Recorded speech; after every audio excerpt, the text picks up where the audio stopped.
Hello नमस्कार दोस्तों, मैं रमेश श्रीवास्तव और आपका स्वागत है हमारे चैनल प्रगति कोचिंग क्लासेस में। तो दोस्तों, आज है आपका टेंस का पार्ट थर्ड, जो कि मैंने पार्ट फर्स्ट और पार्ट सेकंड बना दिया है, जिसको आप उसमें सिर्फ और सिर्फ आपको लर्न करना था। और अब की जो भी चीजें होंगी, उन दोनों पार्ट्स की जो भी चीजें बताई गई है उसकी प्रैक्टिस के लिए ये थर्ड पार्ट आ रहा है, थर्ड पार्ट, और इसमें आपको सारी चीजें डिटेल में बताएंगे कि क्या क्या कैसे है, और इसको आप अच्छे से देख लीजिएगा। ठीक है दोस्तों, तो चलिए हम आगे की तरफ शुरुआत करते हैं कि कैसे क्या होगा। तो सबसे पहले मैं आज आपके स्टार्ट करता हूं आपका present indefinite tense. Present indefinite tense में पहचान को देखा जाए तो पहचान मैंने यहां पे लिख रखा है ता है, ती है, ते है, ता हूं। तो ता है, ती है, ते है, ता हूं मैंने लिख रखा है। तो भाई ये बना कैसे है? मैंने आपको बताया था कि प्रेजेंट का होता है, हूं, हो। क्या होता है, हूं, हो। और इंडेफिनिट का बताया था ता, ते, ती। तो मैंने क्या किया है, प्रेजेंट वाला और इंडेफिनिट वाला दोनों मिक्स किया है, तो बना है ता है, ती है, ते है, ता हूं। ठीक है, दोनों को मिक्स करके। तो पहचान आपको नॉर्मल समझ में आ गया होगा, कोई दिक्कत नहीं है। अगर आपको इंग्लिश में पहचानना हो, मतलब इंग्लिश में नंबर सेंटेंस दे दे और उसमें पहचानना हो कि भाई कौन सा टेंस है, तो उसमें आपको क्या देखना होगा, डू या डज। यदि डू या डज है तो वो हमारा प्रेजेंट इंडेफिनिट होगा, और इसी को हम लोग हेल्पिंग वर्ब भी कहते हैं। अब हेल्पिंग वर्ब डू जो होता है प्लूरल के साथ लगता है, और डज जो होता है सिंगुलर के साथ लगता है। अब भाई सिंगुलर प्लूरल तो नॉर्मल आप लोगों को पता होगा, लेकिन मैं एक बार और बताता हूं आपको कि यदि हमारे, आप एक चीज बताओ कि अगर हम काउंटिंग करते हैं 1 2 3 4 5 ऐसे करके, तो वर्ब जो होता है इंग्लिश में 1 2 3 4 5 तो नहीं कर सकते, मैथ में करते हैं, लेकिन इंग्लिश में अगर देखा जाए तो वर्ब जो होता है वो सिंगुलर, और वर्ब से जो भी ज्यादा होते हैं उन सबको प्लूरल कहा जाता है। तो वर्ब को सिंगुलर, और उससे ज्यादा जो भी होंगे, 2 हो, 3 हो, 4 हो, तो सब प्लूरल होता है। तो जैसे एक होगा तो सिंगुलर, और एक से ज्यादा होगा तो प्लूरल। और इसके साथ अगर हम देखें तो हमारा जो है यहाँ पे प्लूरल में हमारा आई भी आ जाता है और यू भी आ जाता है। अब यू क्यों हो जाता है?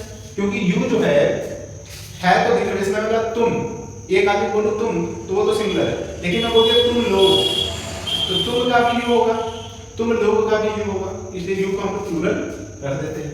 अब रही बात आई की, तो आई यानी कि मैं, तो मैं तो अकेला हूं, सिंगुलर हूं, लेकिन हम इसको प्लूरल की तरह देखते हैं। ठीक है, आई हमेशा प्लूरल माना जाता है। एक सेंटेंस है जहां पे जो है आपका आई सिंगुलर होता है, वो आपका टेंस है past continuous tense. Past continuous में आई हमेशा सिंगुलर होता है और सब में आपको प्लूरल ही दिखेगा। ठीक है, और सब में आप इसको प्लूरल मान के चलेंगे, पास्ट कंटीन्यूअस में आप इसको सिंगुलर लेके चलेंगे। ठीक है, आगे बढ़ते हैं। अगला टॉपिक है मेन वर्ब। इसमें मेन वर्ब लगता है आपका वर्ब का या तो फर्स्ट फॉर्म या तो वर्ब का फिफ्थ फॉर्म। तो वर्ब का फर्स्ट फॉर्म प्लूरल होता है, जैसे मेरा गो है, गो हमारा प्लूरल होता है, लेकिन इसका फोर्थ फॉर्म बनाए तो गोज हो जाएगा। क्या हो जाएगा? तो गोज हमारा सिंगुलर हो जाता है। तो याद रखिएगा कि वर्ब जो भी वर्ब होते हैं सब के सब प्लूरल होते हैं, और जब हमारा उसका फाइव फॉर्म होता है उसमें यस से यस लगाते हैं तो हमारा सिंगुलर हो जाता है। अच्छा, यस से यस लगाने का भी कुछ कॉन्सेप्ट है, उसको भी मैं थोड़ा सा यहाँ पर आपको डिफाइन करता हूँ। यहाँ तो मुश्किल है, लेकिन अगले पार्ट में ये सारी चीजें मैं आपको बता दूँ, फिर उसको अगले पार्ट में आपको डिफाइन करता हूँ कि यस से यस कहाँ पर आते हैं। कुछ नॉर्मल चीजें होता है, जैसे पहला चीज यदि इसका देखा जाए तो अगर लास्ट में हमारे यस है, यस एच है, सी एच है, एक्स है, जेड है ना, तो अगर ये सब चीजें लास्ट में आती हैं तो हमारे वर्ब को सिंगुलर से प्लूरल बनाने के लिए हमको ईएस लगाना होगा। ये पहला नियम। दूसरा नियम सुनिएगा, दूसरा नियम ये है कि अगर हमारा वर्ब जो है उसके लास्ट में वाई है, लास्ट में क्या हो, वाई हो, और वाई के पहले क्या हो, कॉन्सोनेंट हो। क्या हो? तो कॉन्सोनेंट होगा ना, तो हम लोग क्या करेंगे, वाई को हटा देंगे और क्या लिख देते हैं, यहाँ पे वाई को हटा देते हैं, है ना, और क्या लिख देते हैं, इसके बजाय बच जाए आई और ये जोड़ देते हैं। ध्यान से समझिएगा, जैसे यहाँ पे देखिए L A D Y, lady है, तो वाई के पहले क्या है, डी यानी कि कॉन्सोनेंट, तो इसका अगर सिंगुलर है तो एल ए डी तो रहेगा, लेकिन वाई को हटा के आई लगा देंगे और इसमें एस जोड़ देंगे, तो ये लेडीज, ये बन गया, इसका क्या हो गया, लेडी हो गया, है ना। अब ये लेडी आपको, सॉरी ये तो मैंने नाम ले लिया था, ये नाम तो मैंने प्लूरल, नाम हमेशा सिंगुलर से प्लूरल बनता है और वर्ब हमेशा प्लूरल से सिंगुलर होता है। अगर हम नाउन में यस या यस लगा दें तो प्लूरल बन जाएगा, लेकिन अगर वाई के पहले अगर हमारा वावेल होता है तो वावेल अगर हो जाएगा ना, तो हम उसके साथ सिर्फ यस लगा देंगे, वाई को हटाएंगे नहीं। अब इसको याद करने का कॉन्सेप्ट ये है कि वावेल कितने होते हैं, 5, और यस कैसा दिखता है, 5 की तरह। तो यदि हमारे वाई के पहले वावेल आया है तो हम लगा देंगे यस, और यदि वाई के पहले हमारा कॉन्सोनेंट आया है तो उसको वाई को हटा के आई ई एस लगा देंगे। इतना याद रखिएगा। चलिए आगे बढ़ते हैं। यदि यहां से कॉन्सेप्ट क्लियर हो तो आगे देखिए, आगे है अफर्मेटिव सेंटेंस। आपको याद होगा, अगर पिछले पार्ट में मैंने आपको फॉर्मूला बताया था, बेसिक फॉर्मूले बताए थे, पहले पार्ट में आपको बता देता कि बेसिक फॉर्मूले क्या होते हैं। अगर आपने याद किया तो बहुत बढ़िया है, नहीं याद किया है तो भी मैं यहाँ पे कुछ कोशिश करता हूँ आपको। तो अफर्मेटिव का बेसिक फॉर्मूला मैं यहाँ पे लिखता हूँ, subject plus helping verb plus main verb plus object, और एक मैंने ये लिखा था subject plus main verb plus object. तो ये प्रेजेंट इंडेफिनिट और पास्ट इंडेफिनिट ये वाला लगता है और सब में ये लगता है। तो प्रेजेंट इंडेफिनिट ये है यहाँ पर, तो इसमें ये लगेगा।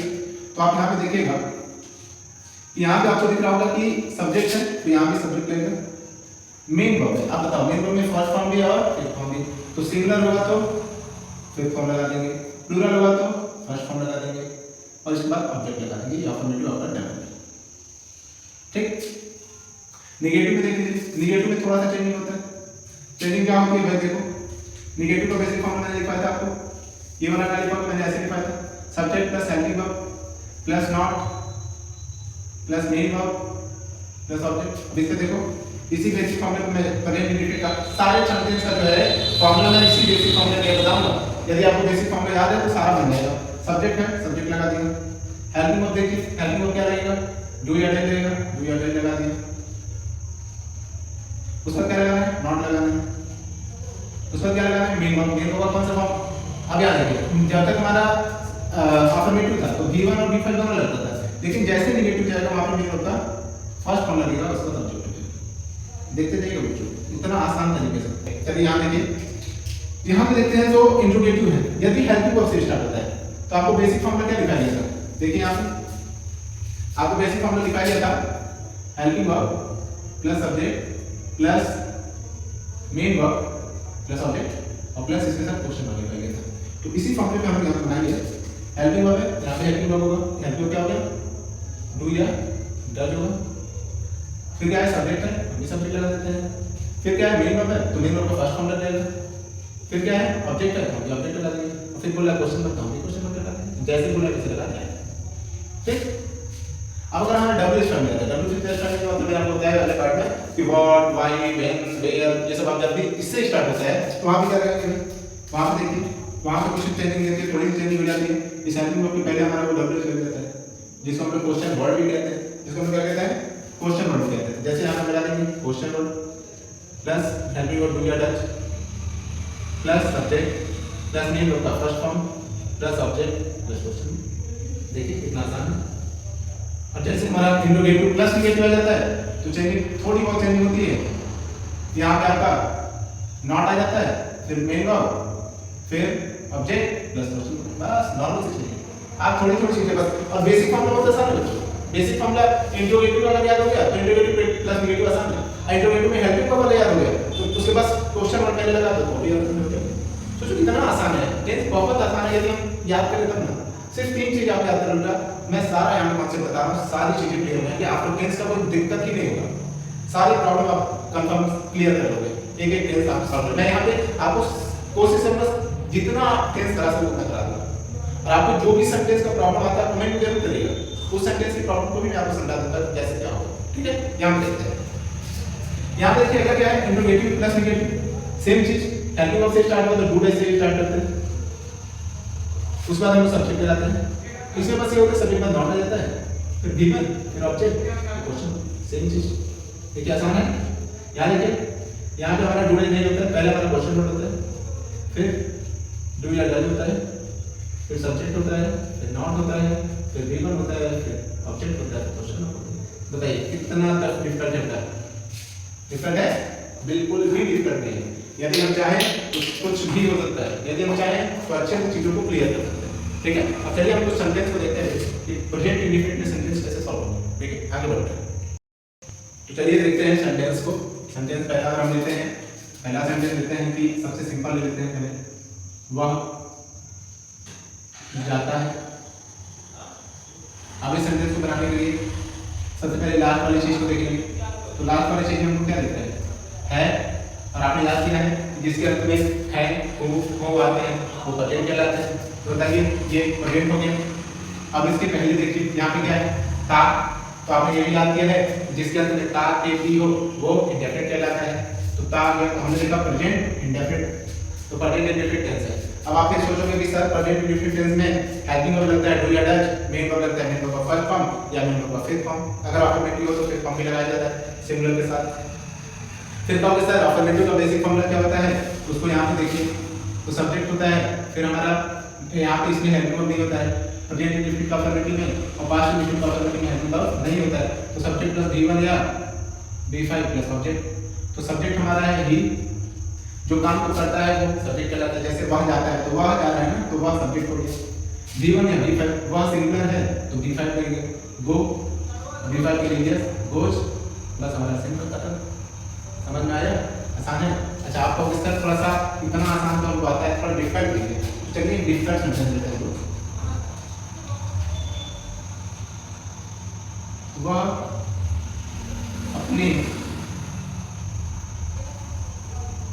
चाचा जी के साथ बनारस के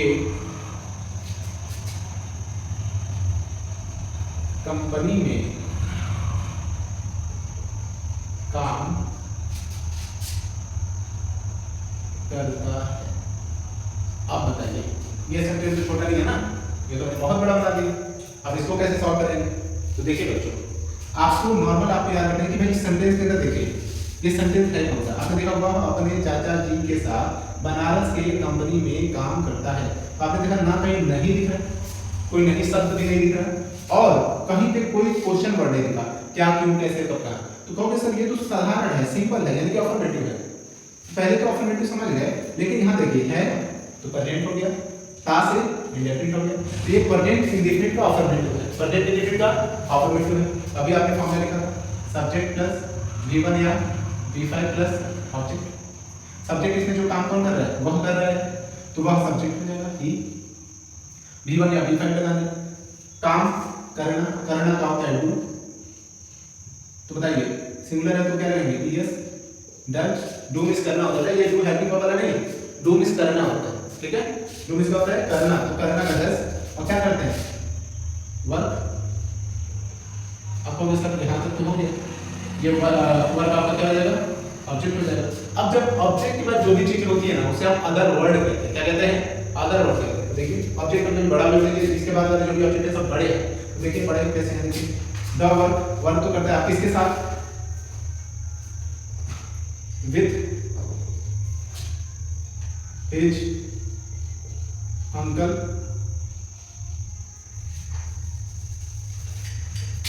वर्क ने, थोड़ा सा आप ऐसे ना करके इधर देखिए।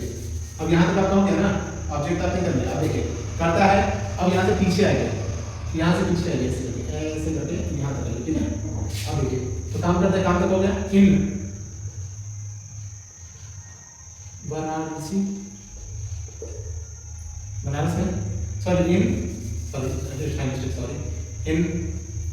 अब देखिए यहाँ पे एक चीज देखिए, यहाँ पे कंपनी में है, बनारस के कंपनी में, ये कंपनी छोटी जगह है और बनारस के बड़ी जगह है, तो जो छोटी जगह होती है उसे एट लिखते हैं, द वर्क एट कंपनी इन वाराणसी,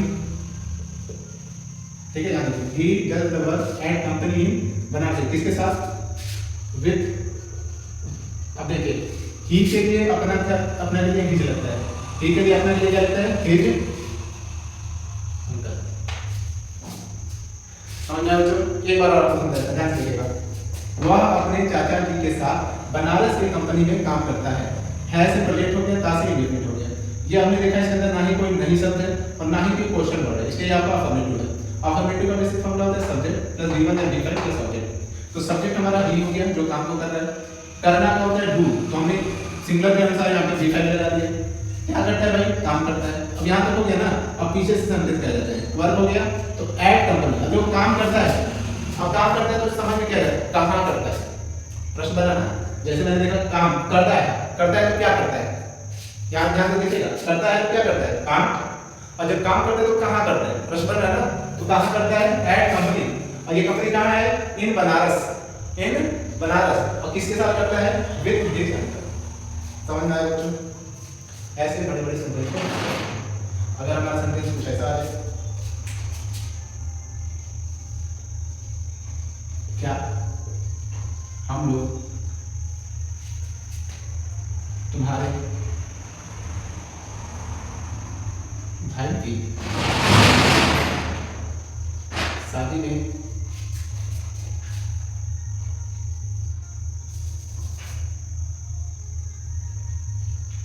आते हैं। मेरे यहाँ का मतलब कुछ हुआ है, बट मैं यहाँ पे ऐसे लिख दिया, ठीक है। तो बोले कि क्या हम लोग तुम्हारी भाई की शादी में आते हैं, तो यहाँ पे आपने देखा है तो प्रेजेंट तेज से हो गया, तो प्रेजेंट इंडेफिनिट। और यहाँ पे आपने ध्यान से देखा तो यहाँ पे आ गया क्या, क्या गया क्या, तो ये क्वेश्चन वर्ड आ गया। तो आपने कहा सर ये तो इंट्रोगेटिव है, क्या है इंट्रोगेटिव, फिर क्या अगर नहीं तो नहीं है ना, यदि क्वेश्चन वर्ड क्या है नहीं भी है तो ये इंट्रोगेटिव प्लस निगेटिव हो जाएगा। तो हमारा यहाँ क्या है इंट्रोगेटिव है, ठीक है। अब एक चीज देखिए इंट्रोगेटिव का फॉर्मूला क्या होता है, बेसिक फॉर्मूला लिख रहा हूँ। अब यहाँ पे हेल्पिंग ऑफ से स्टार्ट हुआ है ना, शुरू में स्टार्ट हुआ है, मतलब जब भी हमारा क्वेश्चन वर्ड शुरू में है तो वो हेल्पिंग ऑफ से स्टार्ट करते हैं। और जब भी हमारे क्वेश्चन बीच में आता है, जैसे हम लोग तुम्हारे भाई की शादी में क्यों आते हैं, तो ये बीच में आ गया तो क्वेश्चन वर्ड से स्टार्ट होता है, जब भी फैमिली से स्टार्ट होता है। लेकिन ये शुरू से शुरू हुआ है तो ये किससे स्टार्ट हुआ, हेल्पिंग वर्ब, फिर सब्जेक्ट, फिर मेन वर्ब, फिर ऑब्जेक्ट, ठीक है। तो हेल्पिंग वर्ब हमारा क्या होता है, हेल्पिंग वर्ब किसके साथ रिलेटेड रहता है, हम लोग ज्यादा हो गए तो प्लूरल हो जाएगा तो वी, ठीक। उसके बाद क्या है, सॉरी प्लूरल है चलती हुई, हम लोग के साथ क्या लगता है डू, हेल्पिंग वर्ब डन। फिर सब्जेक्ट का करना है वी, इतना भी क्लियर हो गया। उसका क्या लगना है मेन वर्ब, तो आना, आना का होता है कम। अब यहाँ पे G5 में लगेगा, सिर्फ गिवर ही रहेगा, है ना, क्या लगेगा गिवर रहेगा, ठीक है। उसके बाद क्या करना है ऑब्जेक्ट लिखना है, तो डू वी कम, कम कम कहाँ थे भाई, शादी में, इन मैरिज, किसकी शादी में, तुम्हारे भाई की,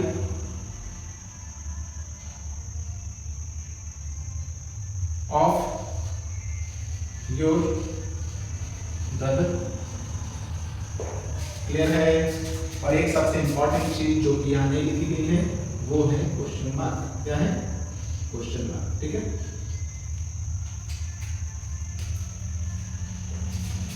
अब ऐसे ही आप लोग ओनली सेंटेंस को भी बना सकते हो, ठीक है।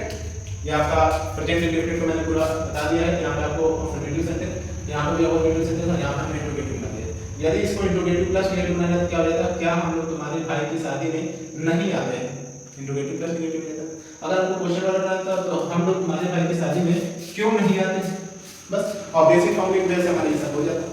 तो आसान है, सेंटेंस को हम लोग डिफरेंट बनाते हैं, टेंस को हम लोग डिफरेंट बनाते हैं, टेंस बहुत आसान है अगर आप समझना चाहें तो। पिछले 2 पार्ट के जो वीडियो पढ़े हैं उसको देख लीजिए, उसको लर्न कर लीजिए, उसके बाद इसको देखिए ना, आपकी प्रैक्टिस बहुत अच्छे से हो जाएगी। और आपको जो भी सेंटेंस में प्रॉब्लम होता है सब मेरे पास भेजिए। चलिए हम चलते हैं अभी पास्ट प्रेजेंट कंटीन्यूअस की तरफ, ठीक है। तो अब स्टार्ट करते हैं हम प्रेजेंट कंटीन्यूअस। प्रेजेंट इंडेफिनिट हमने देख लिया, अब प्रेजेंट कंटीन्यूअस को देखते हैं। अब आप लोग देखिएगा जो भी चीजें मैंने 3 चीजें आपको याद करने दी है ना, उसी पे सब होगा। दूसरे के लिए देखिए, यहाँ पे अगर हम देखें तो पहचान देखिए, सबसे पहले आप देखिए पहचान कंटीन्यूअस से क्या होता है, रहा रही रहे। प्रेजेंट का क्या होता है हो, दोनों को मिलाइए तो हो जाएगा रहा है, रही है, रहे हैं, रहा, हो गया ना। अब खुद देखिए रहा रही रहे, रहा है हो जब हमने मिला था तो रहा है, रही है, रहे हैं, रहा, हो गया पहचान हमारे प्रेजेंट कंटीन्यूअस का। हेल्पिंग वर्ब आपको याद कराया गया है कि या तो इज लगेगा, या तो एम लगेगा, या तो आर लगेगा। इज किसके साथ, सिंगुलर के साथ, सिंगुलर मैंने बताया क्या होता है। आर किसके साथ, प्लूरल के साथ। एम किसके साथ, आई के साथ। मेन वर्ब का फोर्थ फॉर्म लगता है, फोर्थ फॉर्म कैसे लिया, जिसमें आई भी लगता है, जैसे गोइंग, प्लेइंग, स्लीपिंग, समझ रहे। देखिए उन्होंने बताया पहचान आपने मिक्स करके बनाया, रहा है, रही है, रहे हैं, Ram. Helping verb is and are. Main verb का फोर्थ फॉर्म जिसमें आई नहीं होता उसको फोर्थ फॉर्म कहा जाता है। इज सिंगुलर के साथ, आर प्लूरल के साथ और एम आई के साथ। अब इतना कॉन्सेप्ट आपको याद है तो कुछ एग्जांपल हम लोग करते हैं। जैसे राधा नृत्य कर रही है, बेसिक फॉर्मूला याद करेंगे। बेसिक फॉर्मूला आपका क्या था, subject plus helping verb plus main verb plus object, क्योंकि अफर्मेटिव है से हो गया प्रेजेंट, रही से हो गया कंटीन्यूअस। प्रेजेंट कंटीन्यूअस का अफर्मेटिव क्योंकि इसके अंदर ना ही कोई नॉट है ना ही कोई क्वेश्चन वर्ड है। तो स्टार्ट सब्जेक्ट से करना है, तो सब्जेक्ट क्या है, जो काम को करता है वही सब्जेक्ट कहलाता है। तो राधा सब्जेक्ट है क्योंकि राधा नाच रही है, तो राधा राधा हो गया। इसके बाद क्या लेना है, हेल्पिंग वर्ब। आपने हेल्पिंग वर्ब देख लिया कौन कौन से होते हैं। राधा सिंगुलर है, एक है तो एक लग जाएगा।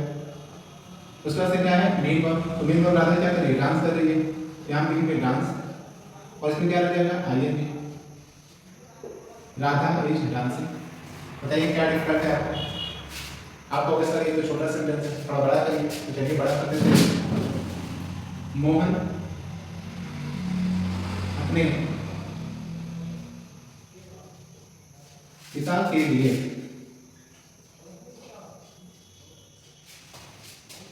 पैसे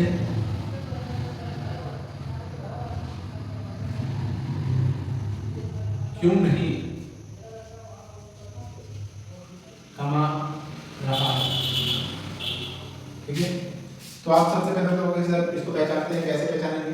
सबसे पहले यहाँ देखिए है तो प्रेजेंट हो गया, रहा से मान लिया आपका कंटिन्यूअस, तो ये है आपका प्रेजेंट कंटिन्यूअस। आपने देखा कि नहीं आ गया तो सर बोले, आप लोग बोले सर नेगेटिव है, फिर आपने जस्ट देखा क्यों आ गया, तो कहते हैं ये तो इंट्रोगेटिव भी है और नेगेटिव भी है, तो उसी को हम लोग कहते हैं इंट्रोगेटिव प्लस नेगेटिव। आपने देखा कि जो क्वेश्चन वर्ड है वो बीच में आया है, तो जब भी क्वेश्चन वर्ड बीच में आता है तो मैंने आपको बेसिक फॉर्मूला बताया है कि क्वेश्चन वर्ड का इंग्लिश लिखेंगे, फिर हेल्पिंग वर्ब, फिर सब्जेक्ट, फिर नॉट, फिर मेन वर्ब, फिर ऑब्जेक्ट, फिर क्वेश्चन वर्ड, ये लगाते हैं। तो इसी के अनुसार हम इसको सॉल्व करेंगे। कैसे करेंगे भाई, देखिए क्वेश्चन वर्ड क्या है, क्यों, क्योंकि इंग्लिश लिख देंगे वाई।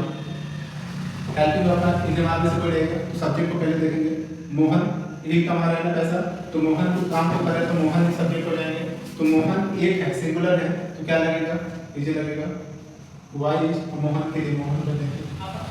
आप याद रखिएगा कि जब भी कोई प्रॉपर नाम होता है उसका फर्स्ट लेटर कैपिटल होता है, इसलिए मोहन का फर्स्ट लेटर कैपिटल है, तो वाई इज मोहन। अब बताइए क्या लगाना है, सब्जेक्ट पर नॉट लगाना है, ठीक है। उसके बाद मेन वर्ब लगाना है, तो मेन वर्ब क्या है, कमाना, तो कमाना क्या होता है, अर्न, अर्निंग लिख देंगे, ठीक है। तो why is Mohan not earning, earning कमा तो रहे लेकिन क्या कमा रहे हैं, अपडेट लगाना है, कैसे, अर्निंग मनी, अभी भी कुछ बचा है, पैसे कमा लिए पिता अपने पिता के लिए, तो earning money for his father. इसके बाद क्या करना है, आप देखिए फुल स्टॉप नहीं बल्कि क्वेश्चन मार्क लगाना। बताइए बच्चों आपको कोई प्रॉब्लम है। देखिए कितनी आसानी तरीके से हमने चीज़ों को हम करना है, बहुत आसान तरीके से सारी चीज़ समझ में आ रही है।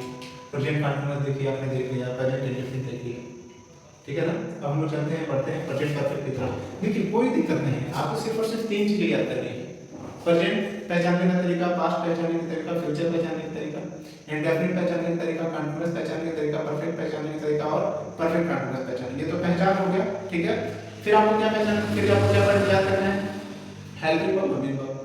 मेन वर्ब लगभग आपने देखा होगा साभी कंटीन्यूअस में मेन वर्ब का फोर्थ फॉर्म होता है, चाहे वो कंटीन्यूअस हो चाहे परफेक्ट कंटीन्यूअस, सब में मेन वर्ब का फोर्थ फॉर्म होता है। और परफेक्ट होगा तो आपको मेन वर्ब का थर्ड फॉर्म दिखेगा, तो मेन वर्ब में तो कोई प्रॉब्लम नहीं है। प्रेजेंट इंडेफिनिट है तो उसमें मेन वर्ब का फर्स्ट फॉर्म या फिफ्थ फॉर्म अफर्मेटिव में से, पास्ट इंडेफिनिट है तो उसके अफर्मेटिव में मेन वर्ब का फर्स्ट फॉर्म या फिफ्थ फॉर्म सेकंड फॉर्म था, ठीक है। बस इतना सा है, और हेल्पिंग वर्ब को थोड़ा बहुत याद करना है, ठीक है। तो ये हो गया। तीसरा जो मोस्ट इंपॉर्टेंट है वो बेसिक फार्मूला है, बस इतना अगर आप याद कर लेते हैं ना तो आपका टेंस में कोई प्रॉब्लम नहीं होगा, बहुत आसान है। थोड़ा सा आप याद कर लो, थोड़ी सी मेहनत हम कर लेते हैं और आप टेंस को अच्छे से समझ जाओ, ठीक है। आगे हम चलते हैं, अपना पार्ट बनाया है प्रेजेंट परफेक्ट टेंस, ठीक है। अब देखिए past perfect tense, past perfect tense में क्या है, सॉरी पास्ट बोल रहे हैं, प्रेजेंट परफेक्ट टेंस को देखिए। प्रेजेंट परफेक्ट टेंस में भी आपको याद कराया गया है कि अगर परफेक्ट होगा तो चुका चुकी चुके, और प्रेजेंट होगा तो है हो, दोनों को मिलाते हैं तो आपको बनेगा चुका है, चुकी है, चुके हैं, या फिर चुका हूं। देख रहे हो, प्रेजेंट का है हो और परफेक्ट का चुका चुके चुके, दोनों को मिला दिए तो चुका है, चुकी है, चुके हैं, चुका हूं हो।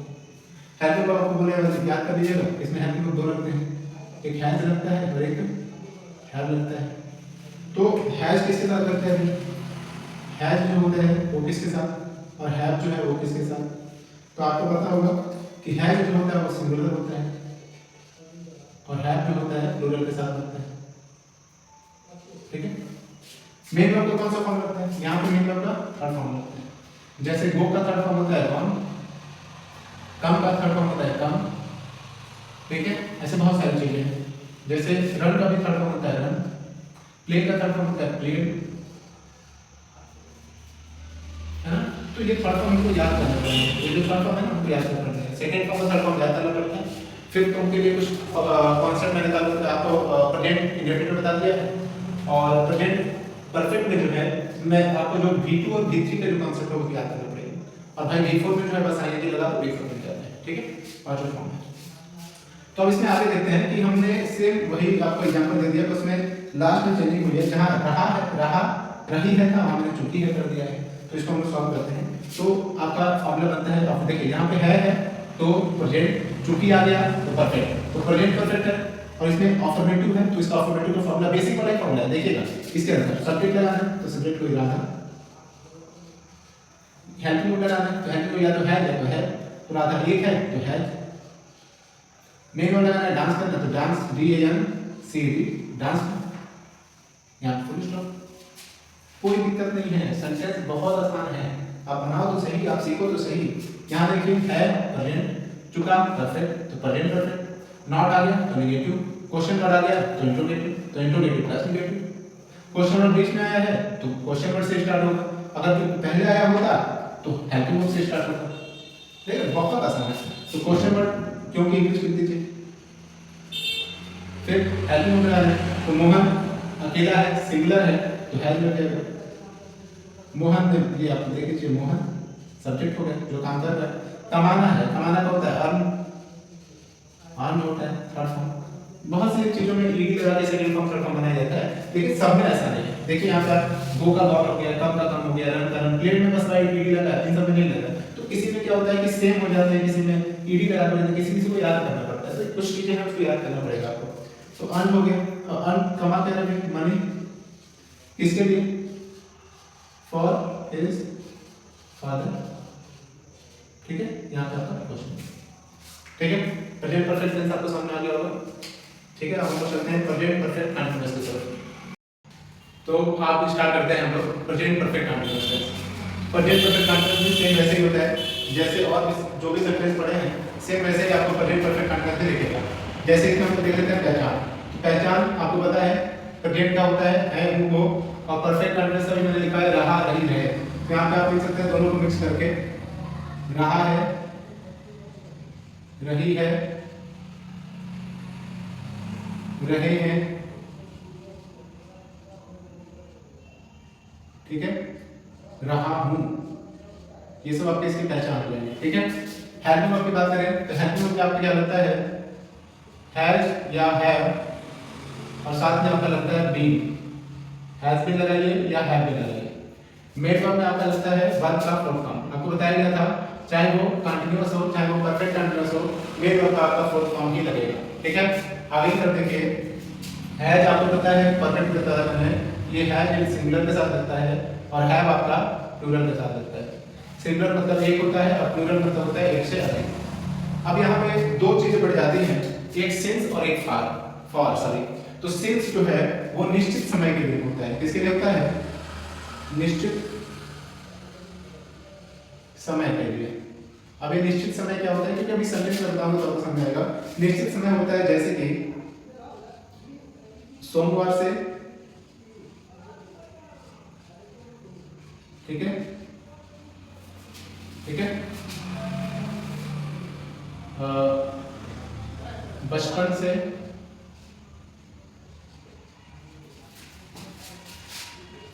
1970 से, ठीक है, ये सब चीजें आप ध्यान से रखिएगा। तो 1970 से, और यही सब आपके हो सकते हैं, और भी बहुत सारी चीजें हैं। तो यहाँ पे देखिएगा जैसे सोमवार से हो, बचपन से हो, 1970 से हो, और भी चीजें लिखी हुई थी यहाँ पे, जैसे 2 बजे से, ठीक है, ETC, ठीक है बच्चों। अब आगे देखिए, फॉर किसके लिए लगता है, अनिश्चित समय के लिए लगता है।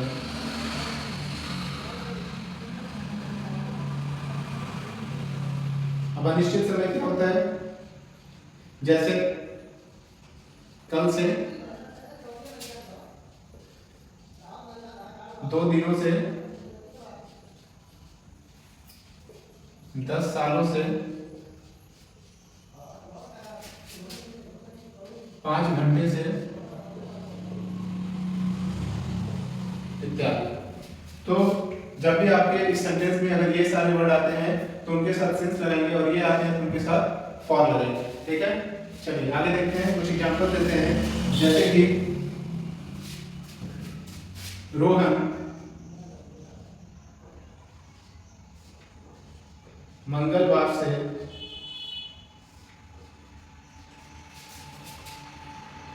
वहां जा रहा है। तो सबसे पहले देखेंगे कि यहाँ पे है, तो है से पहचान में आता है कि ये प्रेजेंट है, और यहाँ पे है रहा, तो इससे पहचान में आता है कि कंटीन्यूअस है। तो यहीं पे आपको कंफर्म नहीं कर देना है कि प्रेजेंट कंटीन्यूअस है। जब आप अंदर की तरफ जाएंगे तो यहाँ देखिएगा मंगलवार से, तो ये समय को दिखा रहे हैं। तो जब भी आपके साथ रहा, रही, रहे के साथ समय हो तो उसे हम परफेक्ट कंटीन्यूअस कहते हैं। और ये है से हो गया प्रेजेंट, तो प्रेजेंट परफेक्ट कंटीन्यूअस का ये टेंस है। अब आप देखिए कि अफर्मेटिव की तरह दिख रहा है, तो अफर्मेटिव का फॉर्मूला होता है आपका बेसिक फॉर्मूला जो मैंने आपके लिए लिखा था, subject plus helping verb plus main verb plus object. अब इससे इसका फॉर्मूला बताइए, subject plus helping verb has या हैव प्लस बी। अच्छा, इसको थोड़ा सा मुझे करते हैं तो आसान हो जाएगा।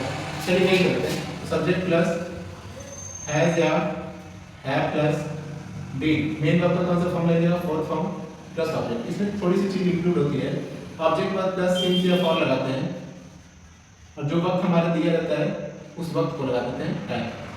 ठीक है, तो ये अफर्मेटिव काम का बनते रेडी होते हैं। बस याद रखिएगा, परफेक्ट टेंस में बस थोड़ी सी चीज एक्स्ट्रा होती है, सिंस फॉर टाइम, बस इतना याद रखिएगा। नहीं तो जो मैंने बेसिक फॉर्मूला लिखवाया है सारा उसी में होगा, बस थोड़ा सा परफेक्ट टेंस में एडिट करिएगा, सिंस या फॉर प्लस टाइम। ठीक है, आगे देखिए।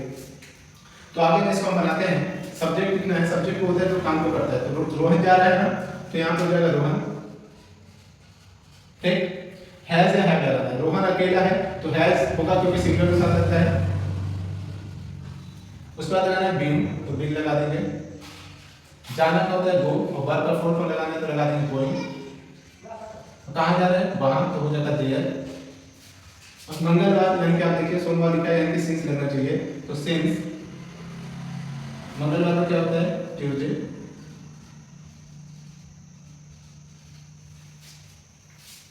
समझ में आया बच्चों? तो ऐसे ही आपका प्रेजेंट परफेक्ट कंटीन्यूअस टेंस होगा। यदि आपको प्रेजेंट परफेक्ट कंटीन्यूअस टेंस में और भी सेंटेंस आपको नहीं आ रहे हैं तो उसे आप कमेंट में लिखिएगा, जिससे मैं उन सेंटेंस को भी आपको सॉल्व करा सकूं और आपको बता सकूं। ठीक है, यहाँ हम लोग फिनिश करते हैं प्रेजेंट के पूरे पार्ट को, present indefinite, present continuous, present perfect और प्रेजेंट परफेक्ट कंटीन्यूअस। इनमें से आपको जो भी सेंटेंस नहीं आता है आप हमसे पूछ सकते हैं और हम उसका सॉल्यूशन निकालेंगे। ठीक है, चलिए हम लोग क्या करते हैं, 10 सेंटेंस 10 या 20 सेंटेंस और देख लेते हैं पूरे इस प्रेजेंट के बारे में। ठीक है, चलिए आगे बढ़ते हैं। तो देखिए सेंटेंस ये है कि वह अपना बस्ता स्वयं ढोता है। तो आप देख रहे हैं सर, है तो प्रेजेंट, था तो इंडेफिनिट, उसका अफर्मेटिव है। अब जो है अब तक मैंने जो भी आपको फॉर्मूले बताते गए बेसिक फॉर्मूला, उसके अनुसार सब्जेक्ट होता है पहले, तो सब्जेक्ट वह ढो रहा है तो वह सब्जेक्ट होगा, तो ही। इसके बाद से हेल्पिंग वर्ब लगता है, लेकिन आपको पता है प्रेजेंट इंडेफिनिट का अफर्मेटिव में हेल्पिंग वर्ब नहीं लगता, सिर्फ मेन वर्ब लगता है। मेन वर्ब का फर्स्ट फॉर्म या फिफ्थ फॉर्म, तो जब भी हमारा सिंगुलर होगा सब्जेक्ट तो उसके साथ फिफ्थ फॉर्म रहेगा। तो ढोना का होता है कैरी। अब एक चीज देखिए, जब भी लास्ट में वाई हो और उसके पहले कॉन्सोनेंट हो तो वाई को हटाकर आई ई एस लगा देते हैं। ये बताया था आपको, कैरीज अपना बैग है तो हिज बैग, और स्वयं ढोते हैं, खुद ढोते हैं तो हिमसेल्फ। ठीक है बच्चों, आगे देखिए, क्या राहुल रोहन को प्रतिदिन नहीं मारता है? तो है से हो गया प्रेजेंट, ता से हो गया इंडेफिनिट। तो प्रेजेंट इंडेफिनिट नहीं आ गया तो नॉट, क्वेश्चन हो गया तो इंट्रोगेटिव। तो इंट्रोगेटिव प्लस नेगेटिव, यानी कि प्रेजेंट इंडेफिनिट का इंट्रोगेटिव प्लस नेगेटिव है। और शुरू में इंट्रोगेटिव सेंटेंस है तो हेल्पिंग वर्ब से स्टार्ट होगा। हेल्पिंग वर्ब यहाँ लगता है डू या डज, तो यहाँ पे हम लगाएंगे डज क्योंकि ये सिंगुलर है। सब्जेक्ट क्या है, सिंगुलर है। तो राहुल काम कर रहे थे, राहुल सिंगुलर है। तो डज के बाद सब्जेक्ट लगता है तो सब्जेक्ट हमारे राहुल रख देंगे। अच्छा एक चीज देखिए, ठीक है राहुल, ठीक है हो गया। उसके बाद हेल्पिंग वर्ब सब्जेक्ट उसका नॉट लगता है, तो नॉट लगा दिया। अब इसके बाद से मेन वर्ब लगेगा, तो बीट, ठीक। पीटते तो है लेकिन किसको? रोहन को, बीट टू रोहन। और कब पीटते हैं? प्रतिदिन, डेली, या फिर आप जो लिखना चाहो रेगुलर वो भी लिख सकते हैं। क्लियर है बच्चों? तो सबसे पहले आपको पहचान याद होनी चाहिए, फिर कौन सा सेंटेंस है ये याद होना चाहिए, अफर्मेटिव है, नेगेटिव है, इंटरोगेटिव है, इंटरोगेटिव प्लस नेगेटिव है। फिर आपको याद होना चाहिए कि इसमें हेल्पिंग वर्ब मेन वर्ब कौन सा रहेगा, और फिर आपको बेसिक फॉर्मूला याद होना चाहिए। तो सारे कॉन्सेप्ट बेसिक हम लोग सॉल्व कर रहे हैं। यहाँ देखिए है प्रेजेंट, थे इंडेफिनिट, तो प्रेजेंट इंडेफिनिट नहीं आ गया तो नेगेटिव, तो प्रेजेंट इंडेफिनिट का नेगेटिव है। तो इसमें पहले सब्जेक्ट लगता है, तो सब्जेक्ट हो गया दे, फिर डू या डज में से कोई, तो डू लगेगा क्योंकि ये प्लूरल है, तो दे डू। इसके बाद से नॉट होता है, ठीक। उसके बाद से मेन वर्ब होगा प्लग, ठीक है। और प्लग क्या तो है? आम, तो हो जाएगा मैंगो। अच्छा आप कहोगे सर आपने प्लग क्यों लगाया? तो प्लग इसलिए लगाया कि जब भी हम पेड़ से, टहनी से, पौधे से किसी चीज को तोड़ेंगे तो उसको प्लग लगाएंगे, ठीक है बच्चा। अगला देखिए, यहाँ पे है present, T indefinite, present indefinite नहीं तो नॉट, क्वेश्चन वर्ड तो इंट्रोगेटिव। प्रेजेंट इंडेफिनिट का इंट्रोगेटिव प्लस नेगेटिव है। अब बीच में आया है इंट्रोगेटिव सेंटेंस, क्वेश्चन वर्ड, तो क्वेश्चन वर्ड की इंग्लिश पहले लिखते हैं, तो यहाँ पे हो जाएगा वाई, फिर हेल्पिंग वर्ब यू है, यू के साथ डू, सॉरी डू नहीं डज होगा, क्योंकि तुम्हारी गाय की बात हो रहा है, तुम्हारी बात नहीं हो रही, तुम्हारी गाय की बात हो रही है, तो गाय सिंगुलर है, तो यहाँ पे होगा डज, योर काउ। इसके बाद से सब्जेक्ट हो गया, इसके बाद से नॉट, उसके बाद से मेन वर्ब तो ईट, घास ज्यादा घास है तो मोर ग्रास, ठीक। और तो कुछ नहीं है, क्वेश्चन वर्ड। क्लियर है? आगे बढ़ते हैं। यहां देखिए लास्ट में आया है तो प्रेजेंट, रही तो कंटिन्यूअस, तो हो गया प्रेजेंट कंटिन्यूअस। तो इसको अगर हम देखें प्रेजेंट कंटिन्यूअस हो गया और ये सिंपल दिख रहा है, अफर्मेटिव दिख रहा है, तो इसके साथ हम क्या करेंगे? तो इसको देखिए, राधा सब्जेक्ट है तो राधा का राधा हो जाएगा, ठीक है। और इसमें हेल्पिंग वर्ब क्या लगता है? इज है बात, तो राधा सिंगुलर है तो इज लग जाएगा। उसके बाद राधा इज, इसके बाद मेन वर्ब जाना, गोइंग, जा किसके लिए? खेलने के लिए। यहाँ दो वर्ब लिख रहे हैं, खेलना भी और जाना भी, तो जो लास्ट में होता है उसको पहले और उसके बाद वाले इसको, तो गोइंग हो गया ना, इसमें आई रहेगा, इसमें तो इसको हम लिखेंगे to play, going to play, खेलने जा रही है, ठीक है। गोइंग टू प्ले किसके साथ? चमेली, गोइंग टू प्ले वहां जाएंगे पहले, वहां के लिए लिखेंगे देयर, और किसके साथ? चमेली के साथ, विद हर, सॉरी विद चमेली, ठीक है। यहाँ पे आपका हो जाएगा फुल स्टॉप, ठीक है बच्चों, समझ में आया? अगला देखिए, है प्रेजेंट, रहे कंटिन्यूअस, ठीक है। और नहीं आ गया तो नेगेटिव। तो इसमें सबसे पहले हमारा सब्जेक्ट लगता है, यहाँ पे सब्जेक्ट दो हैं, मैं भी है और केशव भी है, दोनों लोग देखो, मैं और केशव दोनों लोग पीट रहे हैं किसे? तुम्हें, तो दोनों सब्जेक्ट में ना तो लिखेंगे आई एंड केशव, ठीक है। इसका डू लगाए कि नहीं लगाए? आप लोग देखिए कि जब हमने बताया था जब एक से ज्यादा होता है तो प्लूरल होता है, तो इसके साथ डू लगेगा, उसके बाद से नॉट लगेगा, पीटना का होता है बीट, और किसे? तुम्हें, तो यू हो जाएगा, उसके बाद से फुल स्टॉप। क्लियर है बच्चों? उम्मीद है आपको समझ में आ रहा होगा। क्योंकि हमने प्रेजेंट इंडेफिनिट के 4 सेंटेंस और प्रेजेंट कंटीन्यूअस के 2 सेंटेंस दिए हैं, ऐसे बहुत से सेंटेंस हो सकते हैं। अभी मैंने आपको 6 सेंटेंस कराए हैं। ऐसे अभी आपको जो भी सेंटेंस में प्रॉब्लम होती है उसे आप मेरे कमेंट में जरूर भेजिएगा, और उसका मैं सॉल्यूशन भी आपको बताऊंगा। आपको सिर्फ और सिर्फ टेंस के लिए प्रेजेंट देखिए आपको क्या याद करना है, पहचान याद करना है, हेल्पिंग वर्ब मेन वर्ब याद करना है, और बेसिक फॉर्मूला याद करना है, और ये पहचानना है कि अफर्मेटिव है कि नेगेटिव है कि इंट्रोगेटिव है कि इंट्रोगेटिव प्लस नेगेटिव। अगर ये सारी चीजें आपको याद है तो कोई भी सेंटेंस आपको कहीं से दे दी जाए आप उसे सॉल्व कर सकेंगे। तो इस पार्ट में हम लोग सिर्फ और सिर्फ प्रेजेंट का पूरा देखे हैं। अगले पार्ट में आपको जो है प्रेजेंट नहीं पास्ट का दिखेगा, past indefinite, past continuous, past perfect और पास्ट परफेक्ट कंटीन्यूअस का। तो उम्मीद है आपको मेरी पढ़ाई की चीजें समझ में आ रही होगी, और मैं आपसे यही अपना फीस मांगूंगा कि आप मेरे चैनल को सब्सक्राइब करें और लाइक करें और शेयर करना मत भूलें, ताकि आपको भी टेंस अच्छे से आसानी से समझ में आ जाए, और जो भी बच्चे इस चीज को देखेंगे उनको भी समझ में आ जाए। धन्यवाद, मिलते हैं हम आपसे अगली क्लास में।